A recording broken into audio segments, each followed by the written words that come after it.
Біблія для маленькіх. Стары запавет. Адам і Ева.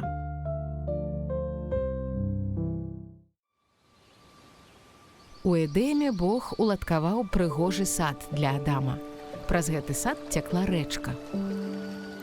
Першы чалавек палюбіў свой дом у раі. Ён павінен быў даць назвы ўсім жывёлам і даглядаць за садам.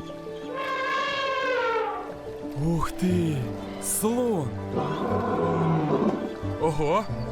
Лев! Так это ж малпа! Адам вельмі любіў розных звяроў, але не мог знайсці сабе адпаведнага сябра.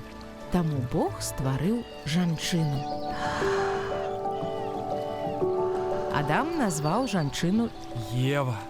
Ён ужо не быў самотным. Адам і Ева кахалі адзін аднаго і працавалі ў Божым садзе.